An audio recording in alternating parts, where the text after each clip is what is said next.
Shalom, shalom, everyone. Thank you for joining us. This is Yehudah Israel with another Sabbath Day class.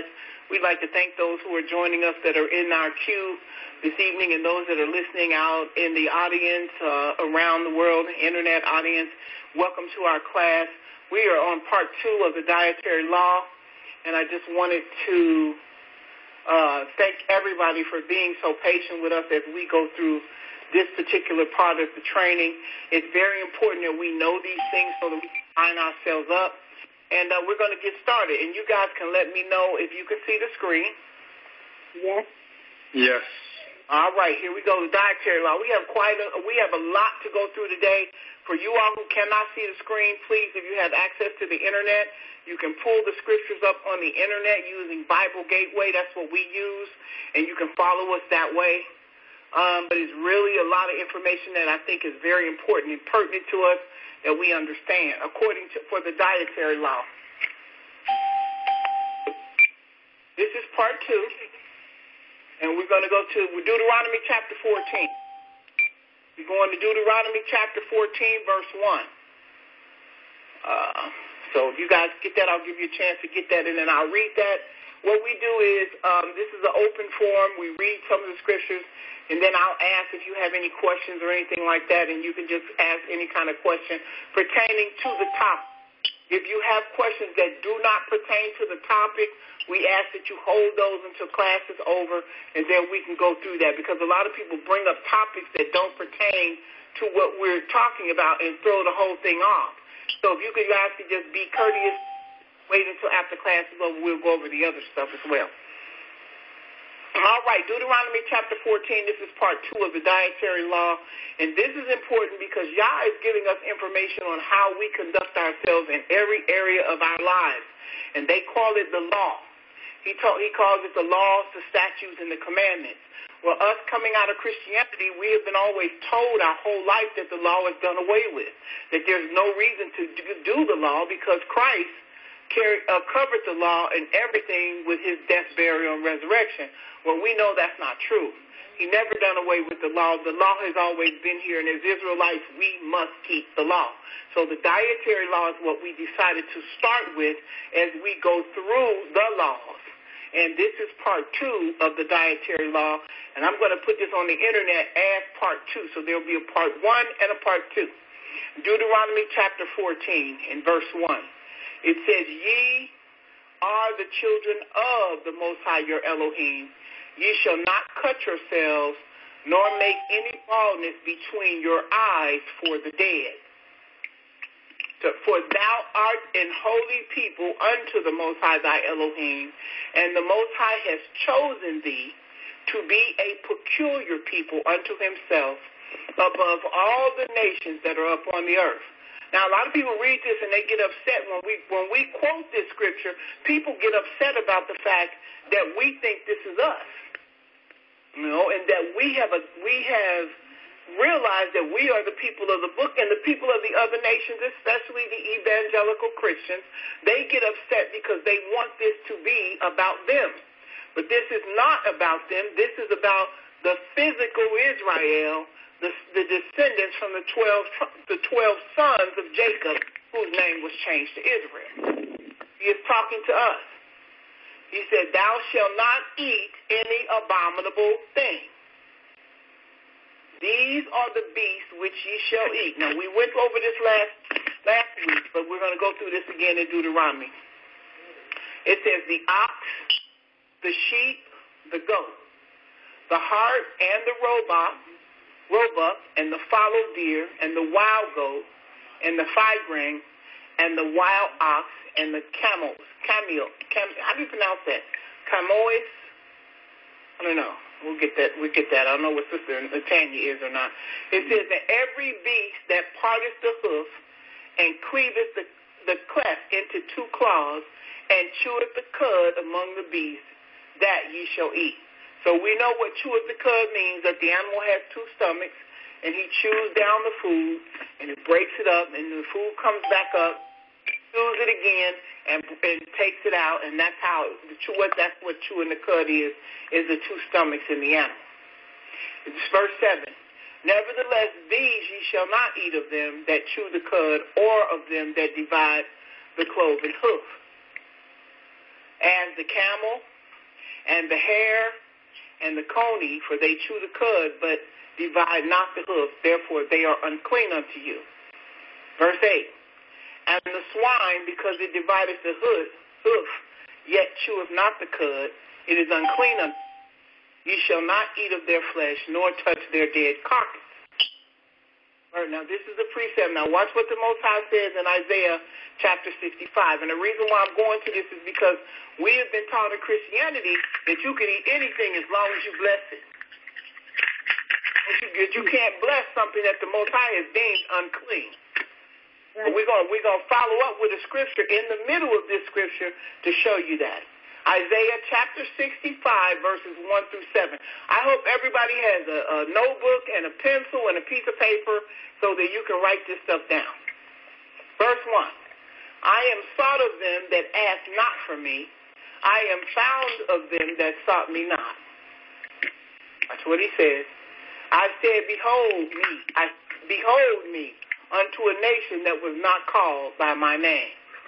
I have spread out my hands all the day unto a rebellious people, which walketh in a way that was not good after their own thoughts. Don't we do that today? Yes, we do. We were just on a phone call the other day where we was talking to some Israelites. They had their own concepts about all of this, you know. And it's very important. I want to make the announcement again. If you guys have any background noise at all, please mute your phone. If you cannot do that from your phone, let us know in the chat. Just put your area code up there and we'll mute it for you. And then you can use the chat to ask questions. But we're rebellious people and we do what we want to do, don't we? Yeah. May I chime in just a minute? Yes, sir. Yeah, I wanted to say is that you are absolutely correct. What happens is that I was just on the line, and everybody that reads the scriptures don't read it from the same understanding. They put in what they want to put in, and they leave out what they want to leave out. You understand?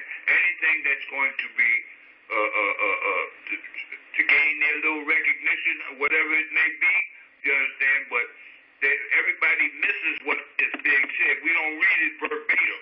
We read into what we're talking about. You understand? Right. We make things up as we go, and that's confusing. The Almighty is not of a confusing state. What he says is what he means. Hallelujah. Right. And guess what? Then all you have to do is read it. He doesn't need you to interpret it. Just read it. It's just a story to be read to understand. I mean, for me, I realized that as a people because he explains himself. Yes. I'm going to say this and I'm going to shut up. The guy talks about how this is the wilderness, that we in the wilderness, but it does not say that. This is stuff that he's reading in. Exactly. And exactly. I agree with you 100%. And we're going to deal with that topic after class because I've heard that from a lot of people, and it's because they're not reading the story. And like I said, I believe this with my whole heart. It's because nobody's taken the time to read the story. They don't know about the covenant that Yah made. They don't know about the blood that had to be shed for atonement. They don't know about how he chose us as a nation. They don't know about how he used other nations to be able to bring punishment upon our people and call them his servants. They don't know about all that stuff. They just pick out scriptures that validate we're the people and they run with it. And it's like you have to understand Yah from every perspective and know what he is and what he means. Yes, right. Yes, he has a purpose for everything. Yes, ma'am. Everything he does, there's a purpose. All right, here we go. Verse 3. We're in Isaiah chapter 65, verse 3. He said, "A people that provoked me to anger continually to my face, that sacrifices in gardens and burneth incense upon altars of bricks." He said, you did this to my face. Okay. With no fear. That is correct. Good. That's what he says. He says, which remaineth among the graves and lodged in the monuments, which eat swine flesh, and broth of abominable things is in their vessels. So, no, you can't eat anything you want to eat and pray over it. That's not what we're supposed to do as Israelites. Now, if you're a Gentile, can you eat anything as a Gentile? Yeah, you can eat it all. You can eat it all. So it's partly true what they're teaching to the Gentile, but we're not Gentiles. We're Israelites. We cannot eat anything. We can't, we're supposed to be holy unto the Almighty Yah. We cannot be amongst the heathen or the immoral. We have to be set aside. That's right. So the Most High saying they did this to my face. Watch. Which say, stand by thyself, come not near to me, for I am holier than thou. Watch what he says. He said, these are a smoke in my nose, a fire that burneth all the day. He is really angry right now. Watch what he says. Behold, it is written before me, I will not keep silent, but I will recompense into their bosom. Your iniquities and the iniquities of your fathers together, saith the Most High, which have burned incense upon the mountains. He said, I'm going to blaspheme me upon the hills. Therefore will I measure their former work into their bosom. You're not playing. He said, you did this to my face.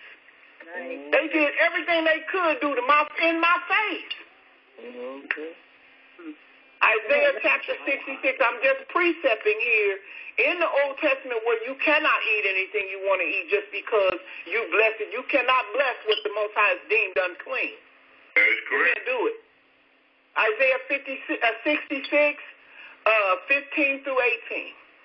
Watch what he says. He said, for behold, the Most High will come with fire and with his chariots like a whirlwind to render his anger with fury and his rebuke with flames of fire.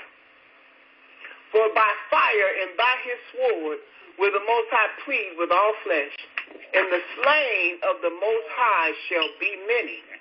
For they that sanctify themselves and purify themselves in the gardens behind one tree in the midst, eating swine flesh, and the abomination and the mouth shall be consumed together, saith the Most High. So this is where we go back into understanding that there are some things you cannot do. And the Most High gives these laws to us so that we can live and not die. Right. From a healthy standpoint. Now, because if you do these, he said, if you do them, they shall be life unto you.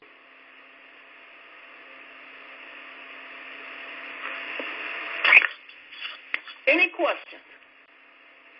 I just have a comment. It just showing how much he truly loves. He loves Israel. He really truly loves us so much that he put the laws, he put the statutes, he put everything out there in front of us for a guideline to keep us straight. That's how much he loved us. But we were so ignorant in our sins and disobedient that we went straight from him and did those things that he commanded us not to do, like he said, right in his very face, with no respect at all for him. None. But he wanted us so much to have life and to live the abundant life. Yeah. That he did all this for us. And he didn't kill us. That's the thing that gets me. As crucial as he is, he loves us to the point where he didn't kill us. He didn't kill us. That's how much he loved us. I agree with you 100%. For you all who want to write these precepts down, this is Isaiah 65,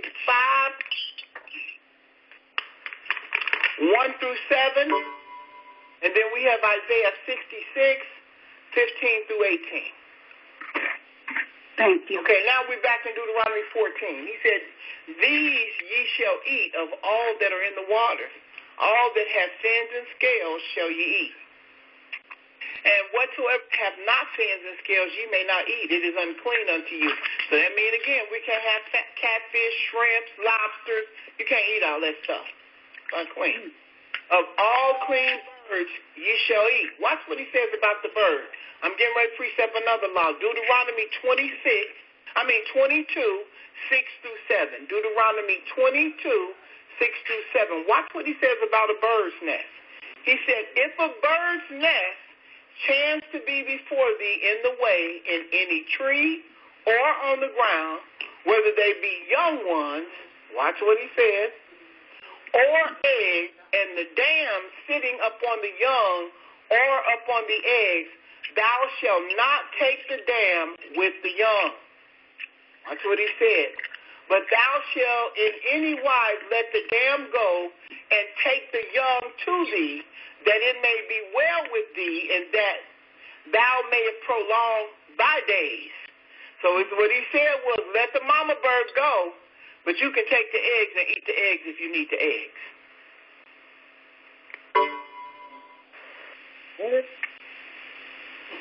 Anybody have a question about that? You get that? Could you explain that, please? I'm going to read it again. It's pretty simple. I'm going to read it again so you'll get it. Watch what he said. He said, if a bird's nest chance to be before thee in the way. So what does that mean, sis? If you see it? Yes, ma'am. If you see it in any tree or on the ground, whether they be young ones, watch, or eggs, the dam sitting upon the young. So if she's sitting upon the young, what are they if they not eggs? Baby chicks. They baby chicks. Or up on the eggs, thou shalt not take the dam with the young. Watch what he said. But thou shalt in any wise let the dam go and take the young to thee, that it may be well with thee, and that thou mayest prolong thy days. So what does that say to you, sis? So take the eggs because she can go make other eggs. That's right. Or take her baby chicks if you want those, but you can't take her. Okay. Right. So at the end of that, what is it saying? At the end of that, what is it saying? That it may be well with thee. Is he talking about you? Because that sounds like the 10 Commandments, honor your father and mother, so your days will be long. Is that the same? What did you say, Brother Leonard? If you don't do right by that, there's going to be judgment on you. There's going to be judgment on you. That's right. That your day, that thou mayest prolong thy days. So you don't get judged. And see, these are the things that, guess what, we don't know over here. Nobody tells us over here. All right, everybody got it? Got it. Yeah, but who eats birds? A lot of people do. A lot of people. Deuteronomy 14, we have verse 12 now. But these are they of which ye shall not eat: the eagle, the ostrich, and the osprey, and the glede, and the kite, and the vulture after his kind, which we went over this last week, but this is another chapter. The raven, every raven after his kind, and the owl, and the night hawk, and the cockcrow, and the hawk after his kind, the little owl, and the gray owl, and the swan. 17, the pelican, and the gyre, eagle, and the cormorant. Remember, we showed you pictures of what those were last week. The stork, and the heron after her kind, and the lapwing, and the bat. And guess what? And every creeping thing that flieth is unclean unto you, they shall not be eaten. But of all clean fowl ye may eat. 21. Now watch what it says. Here we go. Deuteronomy 14 and 21. Ye shall not eat of anything that dieth of itself. Thou shalt give it unto the stranger that is in thy gate, that he may eat it. So what does that mean to you guys? You get hit on the side of the road and you can't eat it. That's right. Mm-hmm. You don't want us to have that. He said, but you can give it to the stranger. Right. That's, yeah.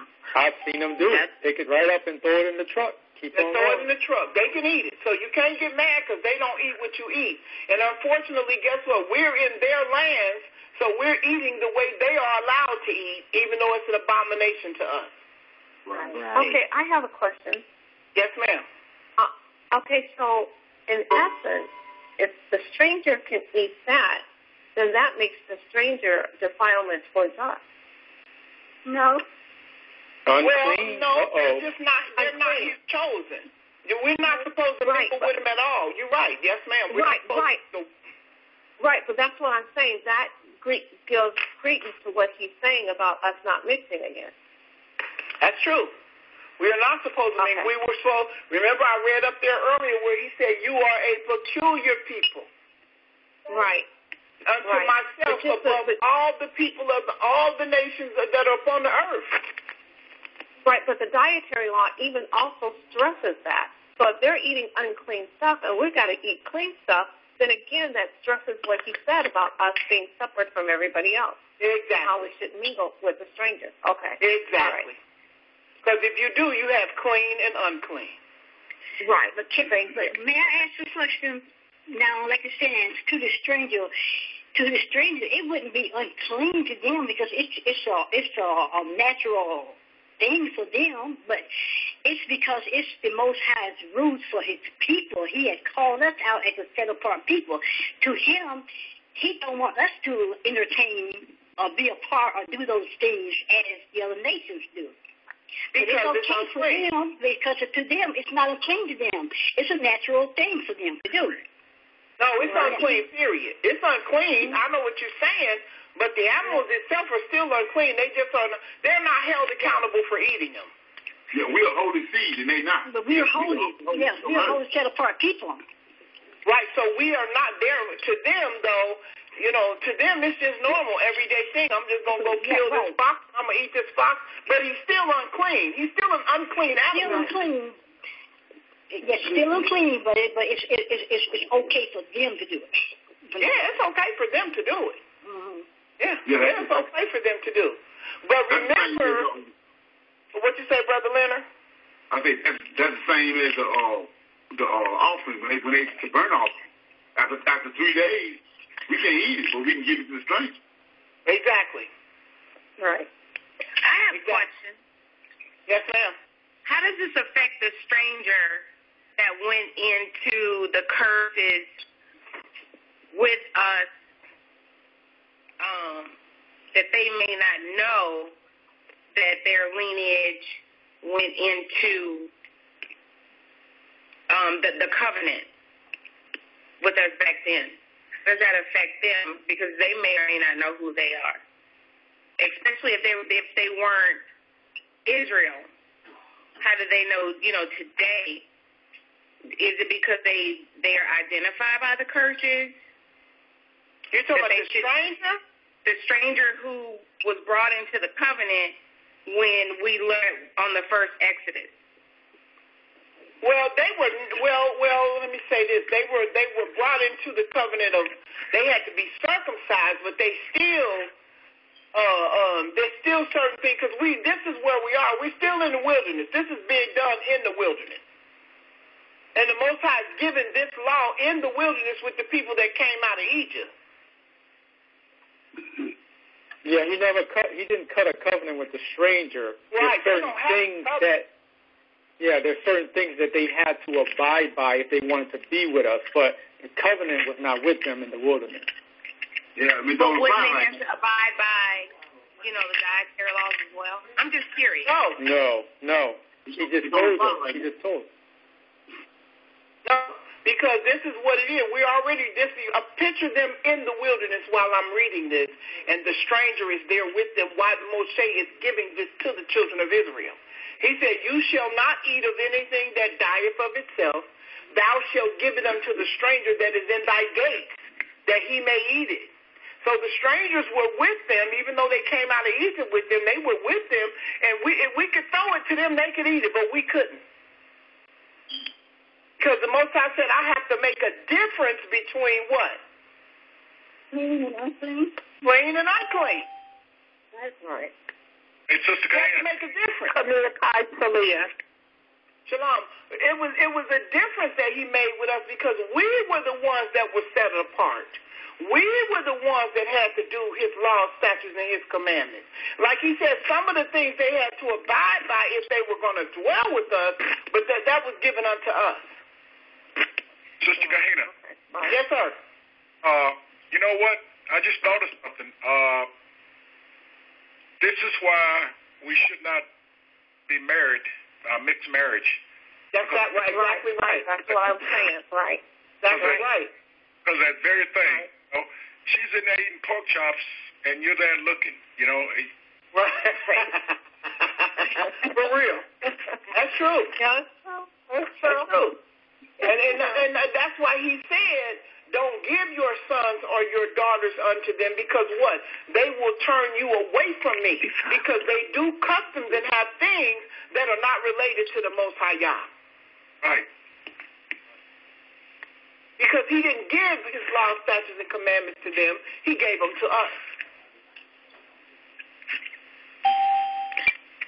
All right, here we go. Here's the rest of it. He said, or thou mayest sell it unto an alien, for thou art an holy people unto the Most High thy Elohim.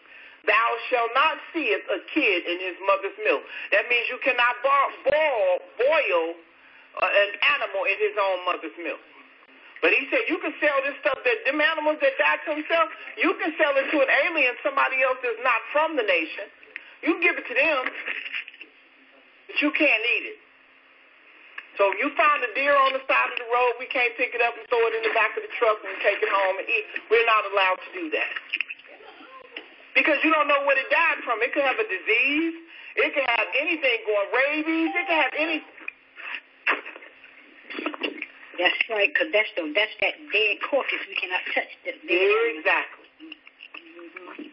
Exactly. Not necessarily that it's unclean.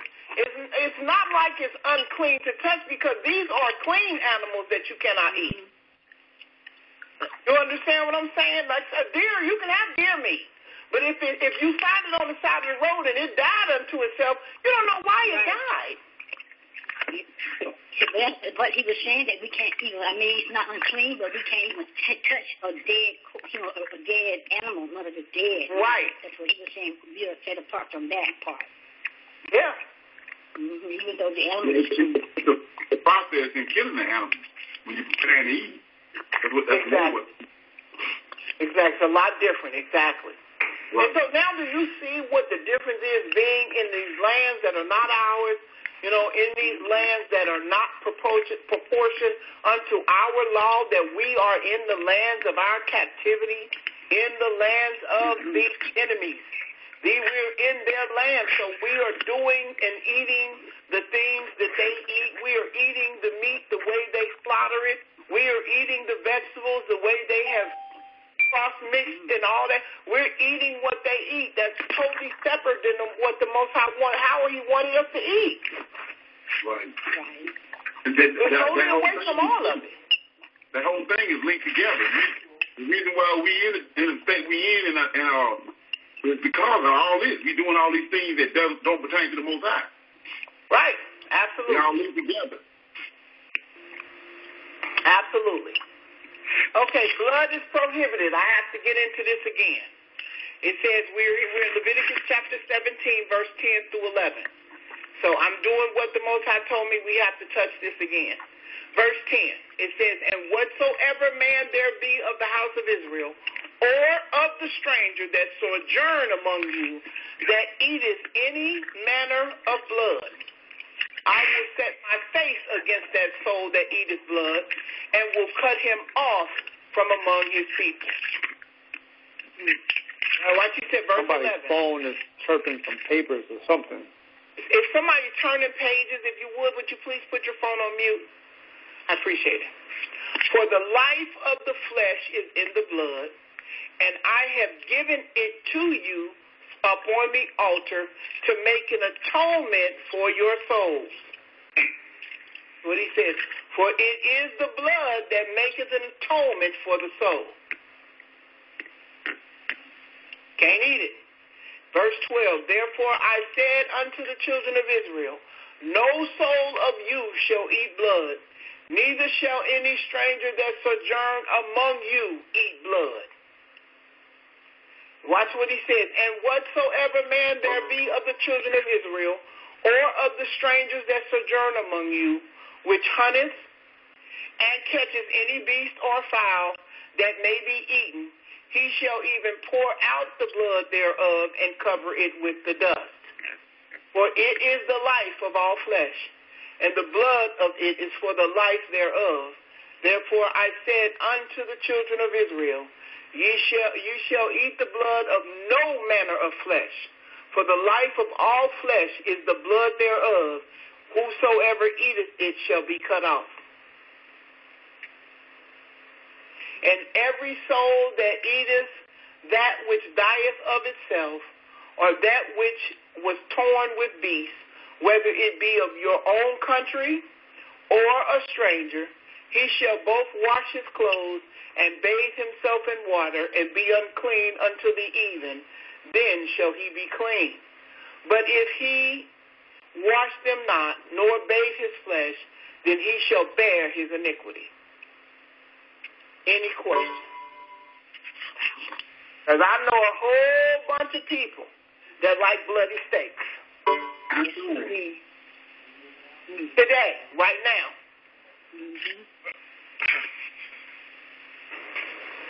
And they get upset. They get mad. They really do.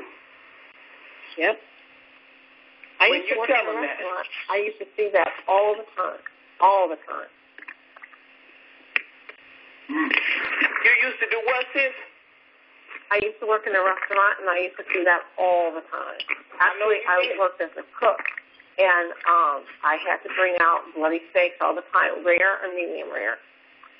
Wow. That just, I noticed that. Yep. It's like the Caucasians like their meat bloody and everything, and I'm like, how can you eat that? It's nasty. Cook it. Yeah. I used to eat mine medium done. I used to like a little blood in mine too a long time ago when I was young. I didn't know. But it's not just the Caucasians either now. I be around a whole lot of our people. Me too. Bloody too. They copying off the Caucasians. Yeah, they're copying off them, but they're doing it. Well, evidently, guess what? We didn't, because if this was given in Mount Sinai, so, well, I can't say we didn't copy off of them, because who knows? We was in their land for so long in Egypt, we adopted a lot of things. Leviticus chapter 19, verse 26, watch what he says. Ye shall not eat anything with blood, neither shall ye use enchantment or observe times. We can't be dealing in witchcraft. Girl, what's your sign? You a Virgo? I'm a Pisces. Goodness. What was that scripture again? I'm sorry. Leviticus 19:26. What does nor observe times mean? Well, what's that? Some people. How can I explain this? The moon, the sun, the stars. Say again? Talking about, I think every time like the moon, the sun, the stars, like something like that. Right. I was gonna say read the stars. It's like astrology. Astrology, right. Exactly. That's the word I was looking for. Thank you so much, Brother Kevin. Astrology. How about the world is ending on a such a date and such a time? Is that the same? Those are idiots. Predictions. I said those are idiots. There ain't nothing in that. But people, the Bible said no man knows the day nor the hour, and it bores me how people believe that mess. And they start, it's like, please. And it comes. They're dead and gone anyway. No, ain't nobody going nowhere. No, I said they're all dead and gone anyway. What you say, Brother Kevin? I said they're all dead and gone anyway. Yeah. The people believe that mess and start panicking and stuff. Okay, so here's another law. It's the law of sowing and reaping. Please write this down, very important. Leviticus chapter 19, verse 23 through 25. Here we go. The law of planting, and this is very important. He says, and when ye shall come, verse 23, Leviticus 19, verse 23 through 25. Verse 23. And when ye shall come into the land, and shall have planted all manner of trees for food, then ye shall count the fruit, watch what he says, thereof as uncircumcised. 3 years shall it be as uncircumcised unto you. It shall not be eaten of. That's what he says. But in the 4th year, all the fruit thereof shall be holy to praise the Most High withal. Verse 25. But in the 5th year ye shall eat of the fruit thereof, that it may yield unto you the increase thereof. I am the Most High, your Elohim. Any questions? So in order for us, and this blew my mind back because I was thinking like this, okay, the trees got to be up for 5 years before we can eat them if we plant trees. So then that means that the wilderness has to already exist right now as we speak, because the Most High is not going to go past his own law. So the trees have to be 5 years old when we get there so we can eat from them. Right. Wow. I'm just saying. So they had to wait 5 years before they could eat it. Even though the tree, can you imagine, you got apple trees and pear trees and pomegranate trees and all that stuff, and they blossom it every year. And they fruit come up there every year, and you're not allowed to touch them. Yeah, there had to be some serious organization, too, to know which group of trees you can and can't touch. Exactly. And every year the fruit would grow and fall to the ground, and it would die and go into the ground. And then the second year the fruit would come up in its season, and it would blossom, and you couldn't touch it, and it fell to the ground. And then the third year they grew up, the apples got bigger, and all you could do was look at it and give God praise and let it fall to the ground. And in the 4th year, you could pick them, but it belonged to the Most High, and you still couldn't eat them until the 5th year. Can you imagine?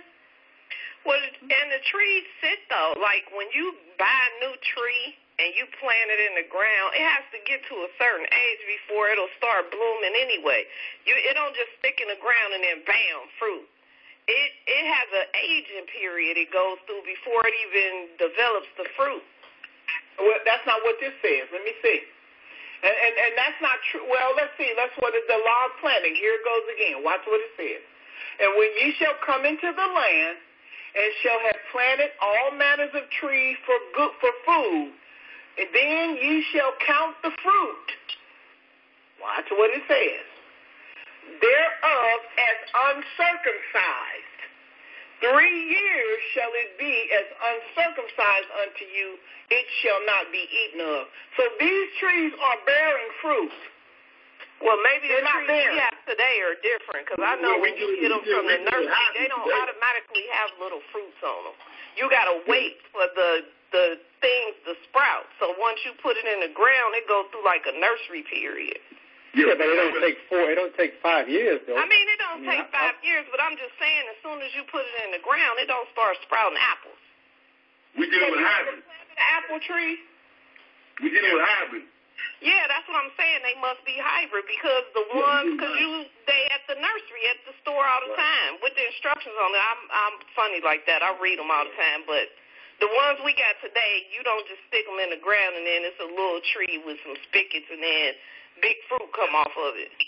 But I'm saying, have you ever planted one? No. Okay. I've never planted one, but I got some in my backyard. I have been in an environment where the trees have been planted, and I don't remember them being barren to the point where they weren't fruit. Now, the fruit was small when they first started to grow, but they weren't barren in the yard. I've never seen a fruit tree that grew up that it didn't have anything on it, because that's the whole purpose of buying a tree.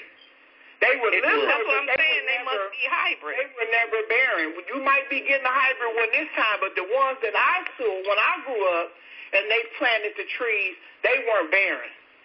Yeah, let me elaborate a little bit. You understand? See, we have to wait till the fruit is ripe. You understand? Now, what I mean by that, if you go go to the store today, you can get some apples or oranges or whatever it is, you understand, and it doesn't have any flavor when you get into it. So, you understand, they taking those fruits too early. You understand, and there's a time period that it has to go through a process of so that it could be right. When you get that fruit, you understand, you want to buy another one or you want to taste another one because it has the flavor. I got an apple. I got some apples I bought from the store, you understand? But when I tasted those apples, they didn't have any flavor at all, period. Mm-hmm. Is Brother Yerushalayim on here? Yes, I am, sis. You had a farm, didn't you? Yes, I did. And as somebody who's planted fruit trees, what happens is that the first year, the trees that I planted, they did bloom, and they produced very little fruit. But if you hold off on that fruit for about 4 to 5 years, the tree reaches maximum growth, and it produces nutritious fruit. Anything before the fruit tree, the fruits off of that are not as nutritious because the tree is still growing. That's true. Tree is still growing. Absolutely. Right. So the only thing that would explain that is crop rotation. They had certain areas, they knew how long that tree had, that those trees that they had been planted in that area, they knew how long they had been there. It had other areas. Because it all has to tie into the 7 years, the Sabbath year, too. All that got to tie in together. Right. We coming to that, Brother Leonard. Trust me. Hold on. So that is why the Most High said the 5th year you should eat the fruit thereof, that it may yield unto you the increase thereof. And that's how he wanted those trees to be planted. Now watch what he says in Deuteronomy 22 and 9. Write this down. Deuteronomy 22 and 9. He said, thou shalt not sow in thy vineyard with diverse seeds, lest the fruit of thy seed which thou hast sown and the fruit of thy vineyard be defiled. So what does that mean? You can't mix apples and oranges. That's correct. Yep. That becomes a hybrid right there. So I wonder if you plant it from a seed, how long do it take to grow? It takes a while.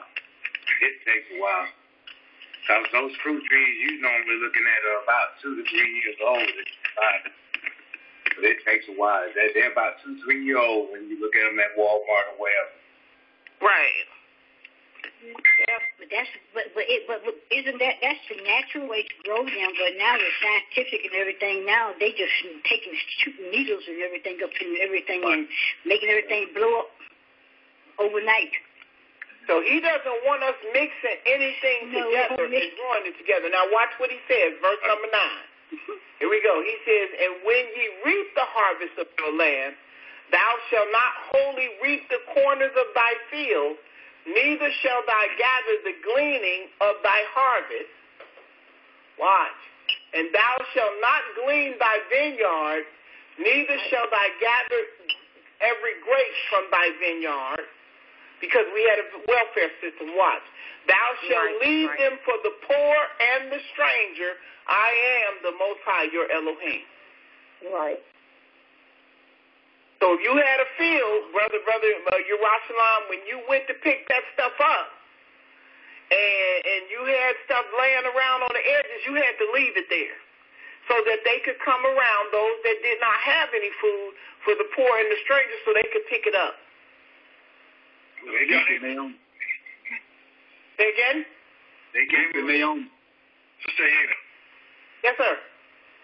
You know that I still think that applies to today. And I'll tell you why. I go to the store to get water, and I put the $1 in there, and the water is 75 cents. So you get a quarter back, right? Well, I remember one time, I'm getting my water, and I hear the quarter come back, and I left it.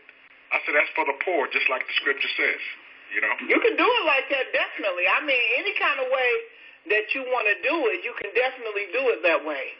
Right. But doesn't it say when you come into the land and you plant your vineyards? Right. Yeah, this is for the land for sure. It's not for this time. because we don't have no. We got a little bit of land here and there, spots and what's name. But when we come into our land, you understand, the Almighty is going to bless us. You understand, with good fruits and good stuff if we follow those instructions. You understand? But here in this society here, they take the stuff when it blossoms, and when it becomes an apple or whatever, they don't wait no time. They just pick that stuff and sell it. Okay. Don't get me wrong. I'm not rejecting the thing about the Woodlands, and I'm just saying the principle can apply today. It's what that's true. That's true. I agree. Anybody, you can always do that, to help the poor. Everybody should be helping the poor. That's right. That's exactly right. We shouldn't have to sit here to wait to help the poor. Exactly. All right. Anybody else?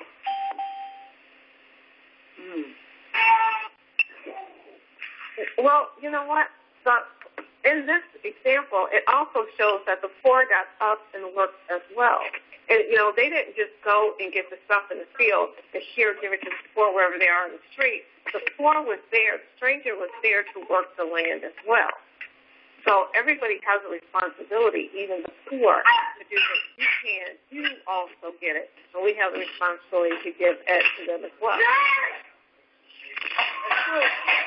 Can somebody please put their phone on mute? Your kids, we hear the kids playing. Thank you. Yeah, I was saying Ruth and Naomi. Say again? Right, Ruth and Naomi. Ruth and Naomi. Yeah, that's true. And that's how she met Boaz. That is really true. Mm-hmm. Yes, he did. Yes, indeed. So, all of those things are definitely necessary to know and understand, and it's all, if you can, because it doesn't take a whole lot to even help the poor today. It doesn't take a lot. Right. We've been in many situations where we could do that, but that gleaning of that field was for that particular service, because we didn't have food stamps and welfare and all of that stuff was going on. That was not going on when we was in our own land. This was our system and our way to help so that everybody would have something to eat. Right, exactly. All right, we're going to verse number 10. Let me go to this one. Here we go. He said, and thou shalt not glean thy vineyards, neither shalt thou gather every grape of thy vineyard, that thou shalt leave them for the poor and the stranger. I am the Most High, your Elohim. All right, now we're going to Deuteronomy chapter 24. We have verses 18 to 22. This is still the dietary law. This still has to do with the food that we eat, how we leave things for the people so that they can eat, and how we process our trees as we build them and allow them to do what they do so that we're in right standings with the Most High. And I can even see why Israel rebelled the way they did, because they don't want to take the time to do it the right way. When you can look over at the other country and see that they ate up the land and ate up their food as quick as it came, and they didn't have no restrictions. We want to be like them and do what they do, but the Most High was very particular about how we did this thing, about how we did everything. And it's about us living, you understand, living clean, you understand, living righteous, you understand, we're not supposed to see these laws right here set up for us to live and not die. Right. He also said that don't make any sense why they would do that anyway, because he made them reap 100 and 200 fold. Exactly. But they didn't want to wait. They didn't want to follow instructions, and a whole lot of people are like that. Why we got to do it like this? This don't make no sense. We can just do it this way. Everybody else is doing it this way, and that's how a lot of us are today. Right. But we think it's right in our mind, and it makes sense to us, but he doesn't care what we think. He just wants us to follow instructions. Right. Absolutely. And that's why a lot of them messed up. Mm-hmm. All right, Deuteronomy 24:18 through 22. Watch what he said. 22, verse 18. Deuteronomy 24:18 through 22. Verse 18. But thou shalt remember that thou wast a bondman in Egypt, and the Most High thy Elohim redeemed thee thence. Therefore I command thee to do this thing. Watch this. When thou cuttest down thy harvest in thy field, and have forgot a sheaf in the field, thou shalt not go again to fetch it. Watch. It shall be for the stranger, for the fatherless, and for the widow, that the Most High thy Elohim may bless thee in all the work of thy hand. This is your sure. It says with verse 20.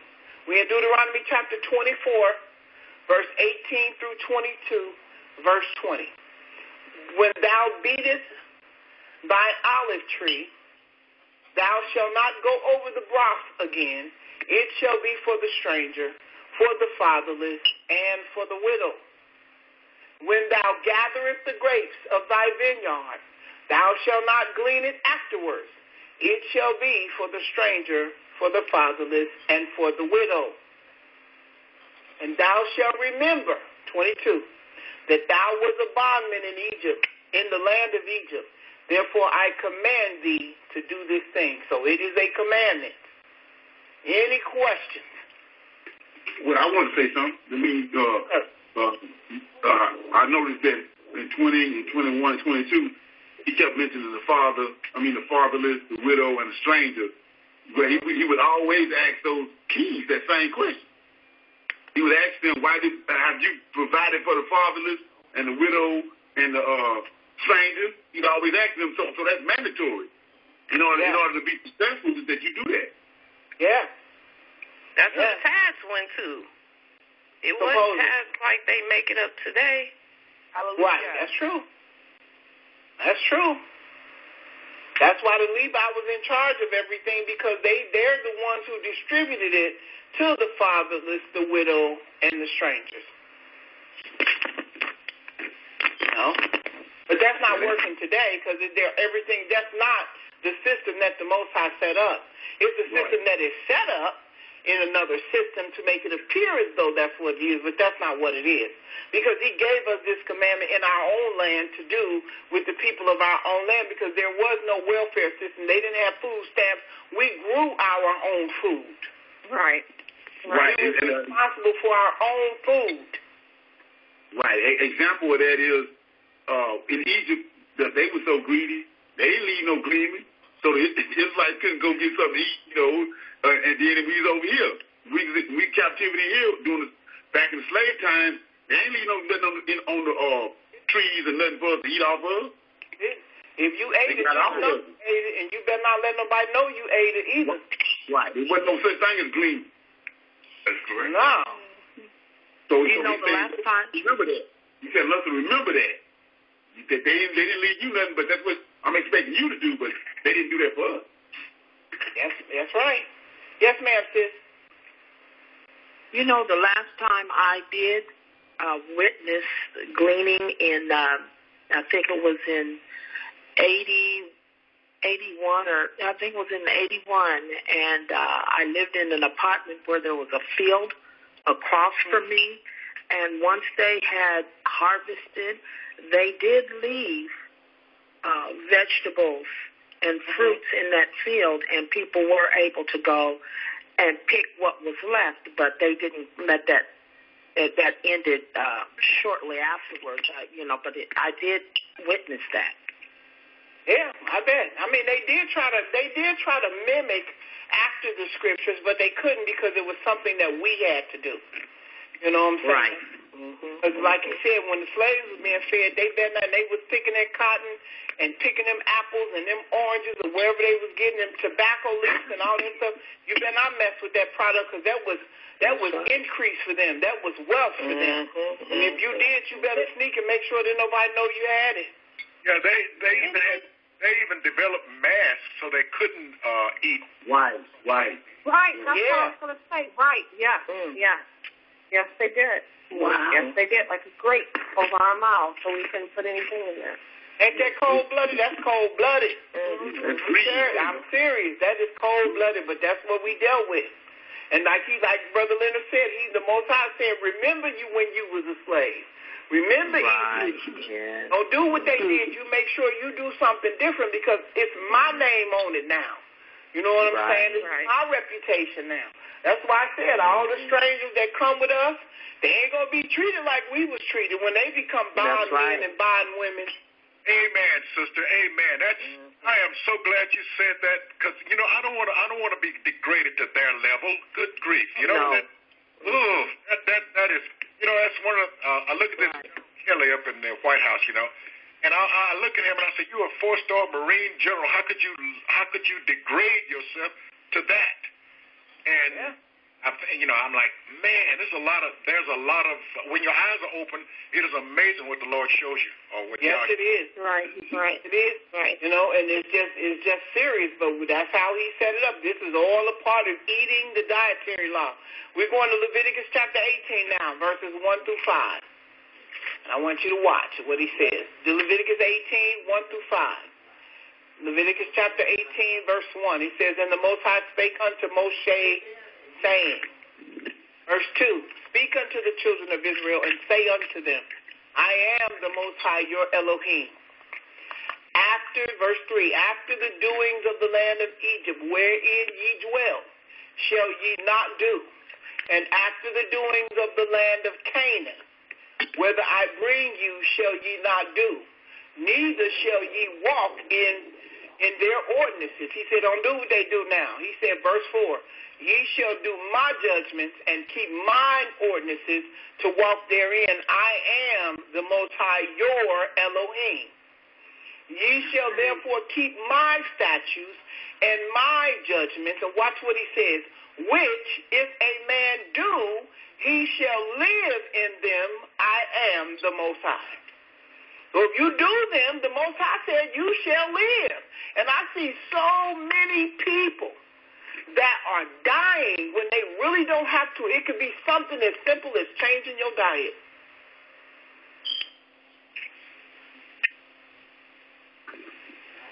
Something as simple as you become conscious to say, okay, let me try this. I'm going to try to keep his laws, statutes, and his commandments and see if this thing works.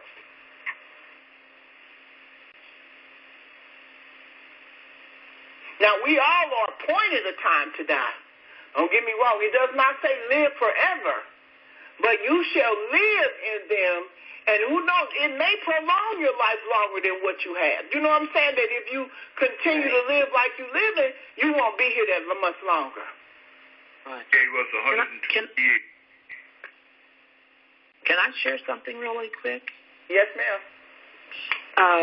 When you said that brought back to me when I had not awakened, I had come to awareness of who I was, and once I found that out, I started, finding out the laws and the commandments of dietary laws, and I started following them the best that I knew, and as I learned, I did better.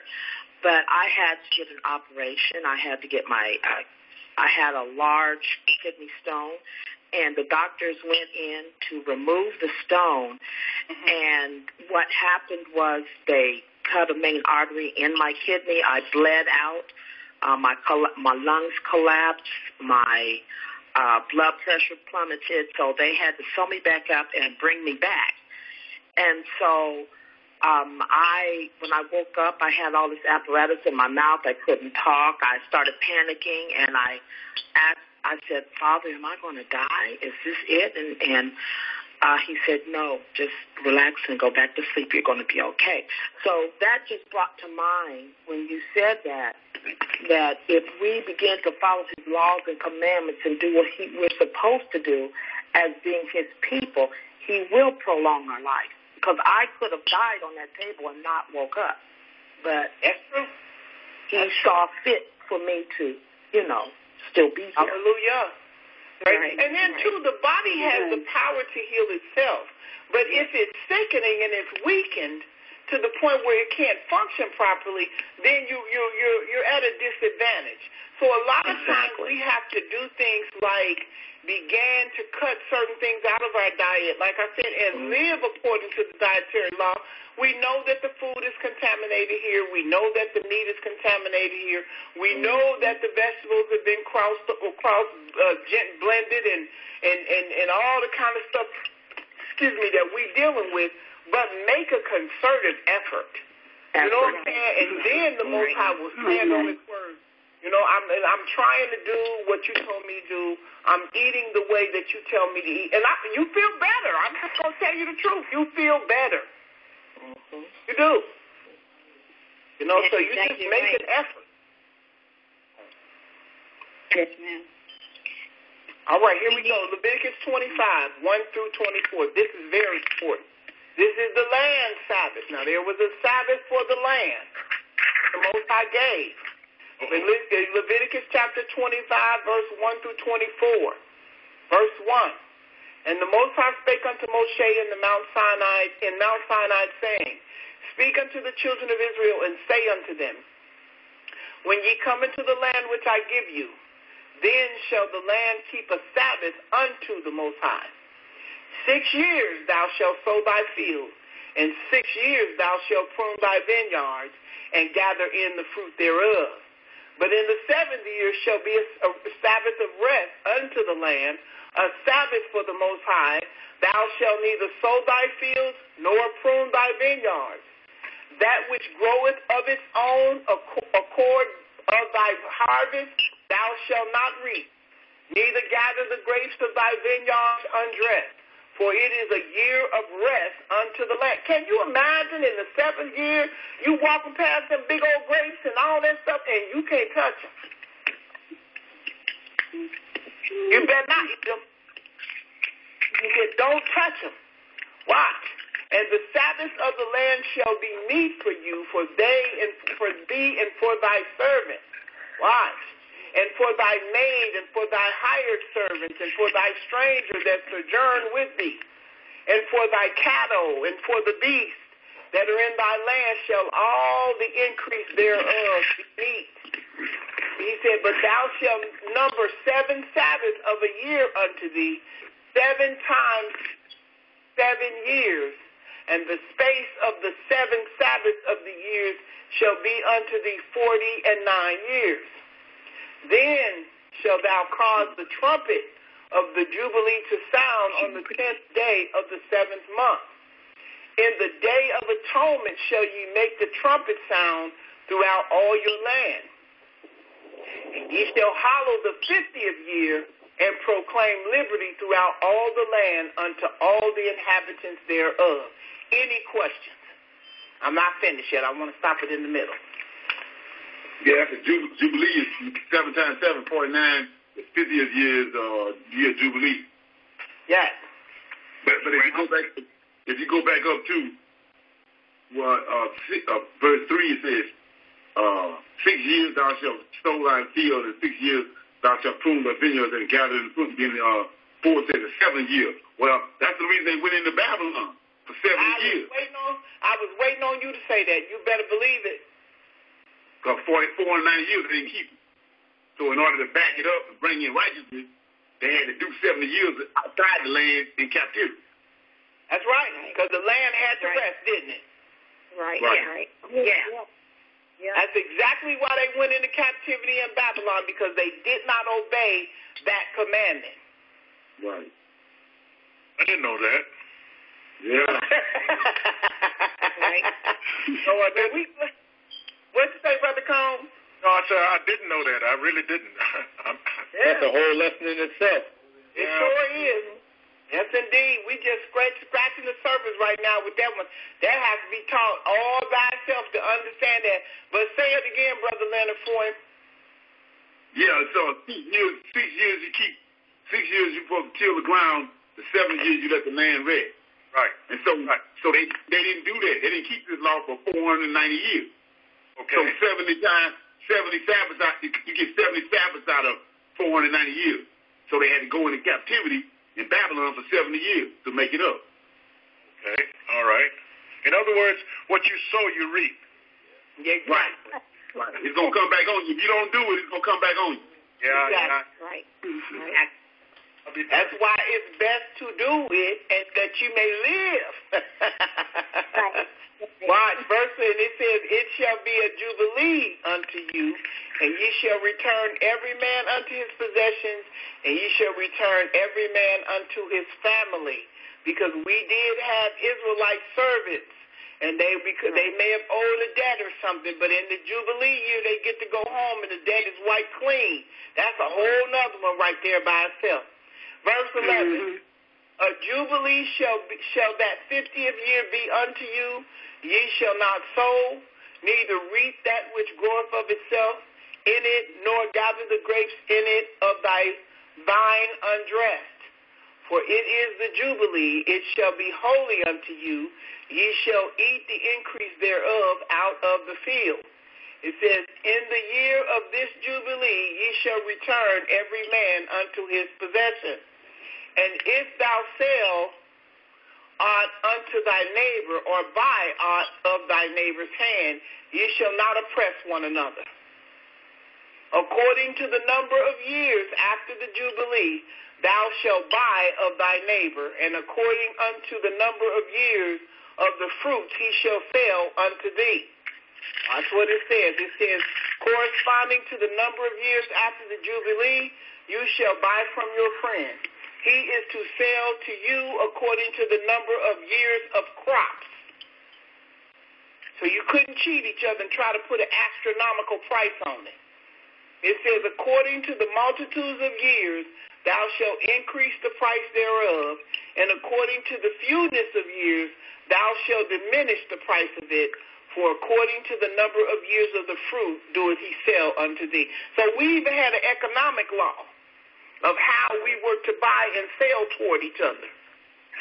Sister Kaina, I was always wondering, when we leave this place called America, one of the things it says we'll leave with great substance, gold, silver. I'm like, what do we need with money? So because you just asked the question. We're going to have an economic law. We're going to buy, sell, and trade among ourselves. All right. So you just answered that question. All right. Thank you. See, that shows also that we really didn't need the other nations for a whole lot of stuff. We chose to follow them. Right. That's why we got in trouble, Brother Kevin. We got in trouble because we followed them. Right.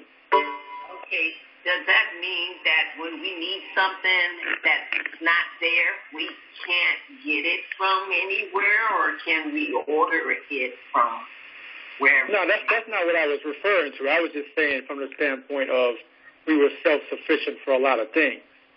Right. And then I don't know what we would need from them that the Most High won't already supply. I don't know once we get there. We'll have to see, sis. Well, if you can anything from them. Can I shine light on that? No, what I'm thinking is, like you were saying the other day, that they didn't have hair grease and, I guess, personal hygiene products. That's what I'm talking about. Oh, I'm sure we'll have all the stuff that we need in that area. You living God, everything we need, He'll supply for us. Okay. Brother Leonard.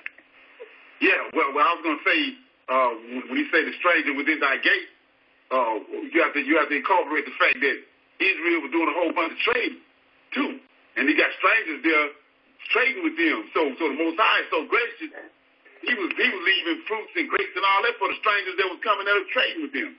Yeah, absolutely. We had commerce. Yeah, that's a good point. Yeah, we had big commerce going. So when we say strangers, he's talking about these people that's trading with us too. He's looking out for them. Yeah. Can I say something? Say again? I just want to say something. When the young lady just asking about the personal hygiene and everything, like the things that we use today, we may not be using that form of personal hygiene. That's true. I can remember back in the days, my grandma, great-grandma, my grandma and my parents, when they would use like baking soda for deodorant, or they will go out to the inner yard and they will break little sticks off of this tree, and they would chew on it. And they told me that's where they brush their teeth and clean their mouths. Wow. And so we might be going back to a natural form of things like that, and we use certain things like we can make our own deodorants. We can make our own perfumes. You got to know the plants and the flowers, and that's how they use things back in those days. Without all the chemicals. I recall it. Right. That's a good point. Like he said, without all the chemicals, yes, absolutely. Without all the chemicals, and we may be going back to that form. I remember when they did that. You know that they got a thing now, those people that use that talcum powder. Mm-hmm. Yeah. Oh, yeah. Cancer. Right. And see, these guys cutting corners. You understand? They got their thumb on the scale, so to speak. You understand? They want to they want to add stuff in to make it so that they have plenty. You understand? To sell. You understand? But it's losing in its potency, or it's losing its resilience. You understand? When they add and they take away. Right. Yeah, another thing too, we gotta realize a lot of these chemicals are byproducts of waste from other things, and so what they have done, they've gotten wise. So they say instead of us looking for a place to put all this stuff, we're just going to repackage it and put it in something else and say it's good for consumption or good for use. And they make deodorants and toothpaste and all this stuff. They're all byproducts. That is correct. Right. Yeah, and I was going to say we should probably start practicing some of those old ways even now. Just like to preserve life, following to be obedient and to preserve life, following the dietary law. Things like she said with baking soda, it could be used for so many things. In fact, baking soda itself, it reverses tooth decay just by itself. Wow. There's a lot of natural things. Yeah. And they used to use like these spider webs. They would take the spider webs, they would put it on their bodies, and it would cause healing. And it was all natural things that they used, like the bee comb, the beehive combs, and all that. They did all those things. They didn't use these things. That's why they lived so long. But everything now.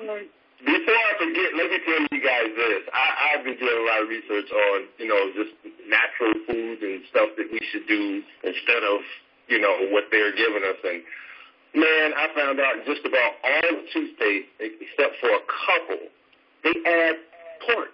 Fluoride. Oh, yeah. What? Not that, fluoride too, but they put pork in there. So I'm like, why would they be doing that? Which ones don't have get rid of it. It's a byproduct. AIM is just about the only one that don't have it. AIM, and if I'm not using, if I'm not using that, toothpaste don't have it. Tom's, it don't have fluoride in it either. It don't have none of the chemicals in it.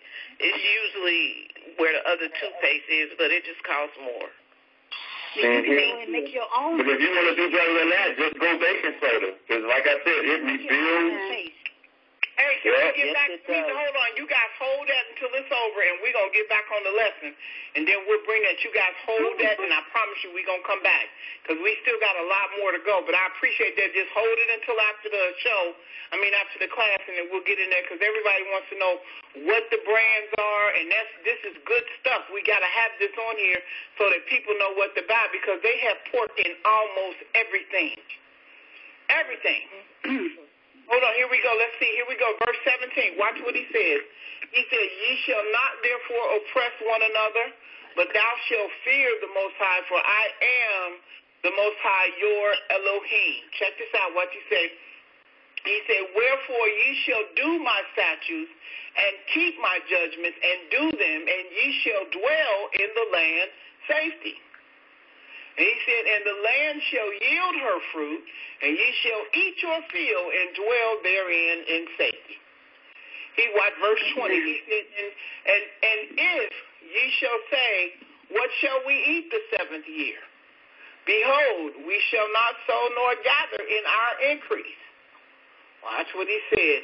Then I will command my blessing upon you in the 6th year, and it shall bring forth for 3 years. He said, you're going to have enough. In the 6th year, I'm going to make enough grow that it's going to last you for 3 years.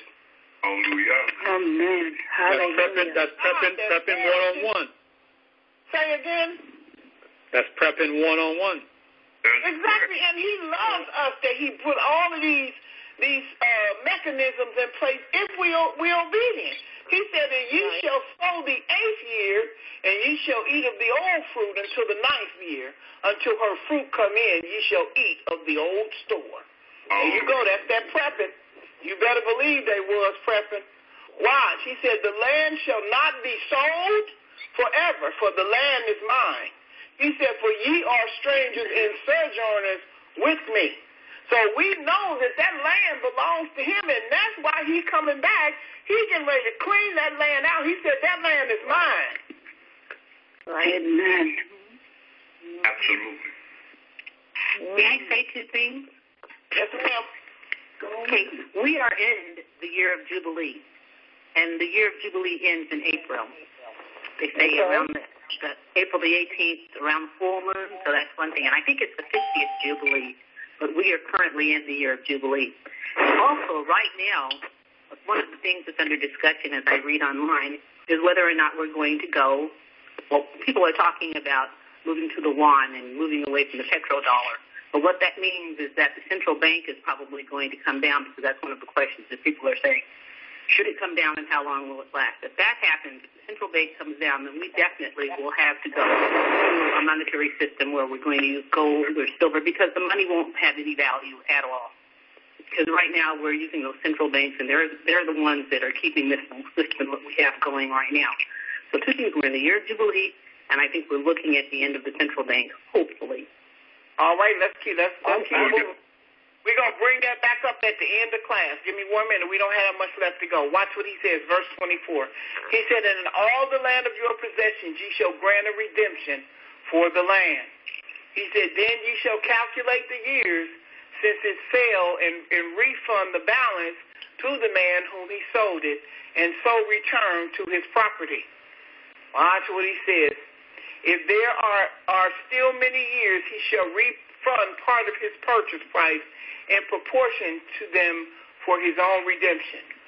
All right, now I think this is our last one. Let's get through this one really quick, and then we can definitely open up the talks. We're in Leviticus chapter 26, verse 1 through 24, and then we're going to go 44 through 46, and this will end us.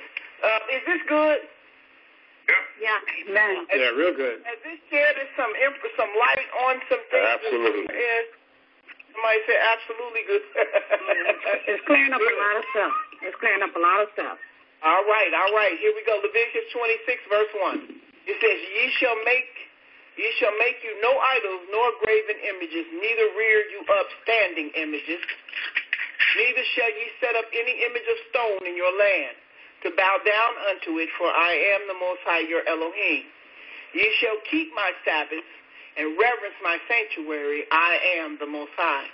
If ye walk in my statutes and keep my commandments and do them, then I will give you rain in due season, and the land shall yield her increase, and the trees of the field shall yield their fruit. And your threshing shall reach unto the vintage, and the vintage shall reach unto the sowing time. And ye shall eat your bread to the full, and dwell in your land safely.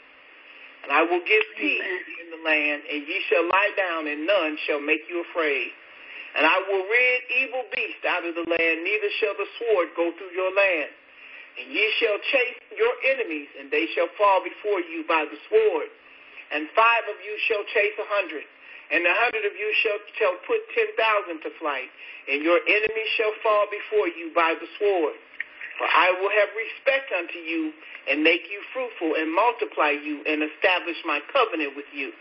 And ye shall eat old store, and bring forth the old because of the new.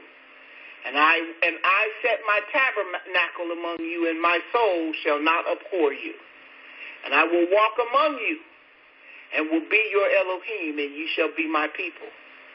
I am the Most High your Elohim, which brought you forth out of the land of Egypt, that ye should not be bondmen. And I have broken the bands of your yoke, and made you to go upright. Verse 14. But if ye will not hearken unto me, and will not do all these commandments, and if ye shall despise my statutes, or if your soul abhor my judgments, so that ye will not do all my commandments, but that ye break my covenant, I will also do this unto you. I will even appoint over you terror, consumption, and burning ague, and that shall consume your eyes, and cause sorrow of heart, and ye shall sow your seed in vain, for your enemies shall eat it.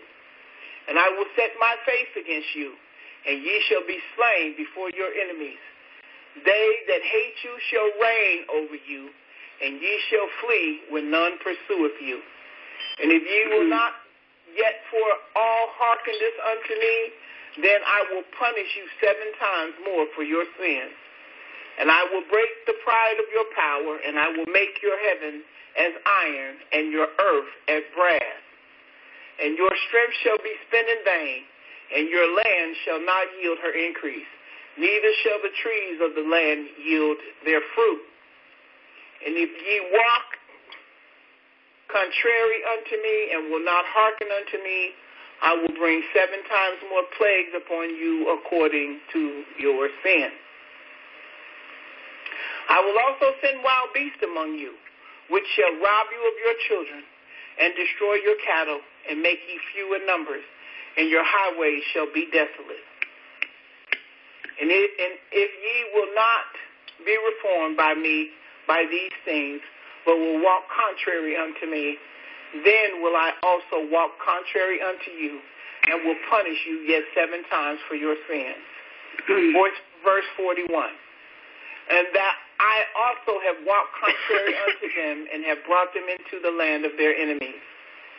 If then their uncircumcised heart be humbled, and they then accept of the punishment of their iniquities, then will I remember my covenant with Jacob, and also my covenant with Isaac,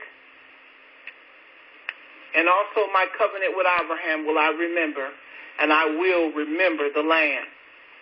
The land also shall be left of them, and shall enjoy her Sabbath, while she layeth desolate without them.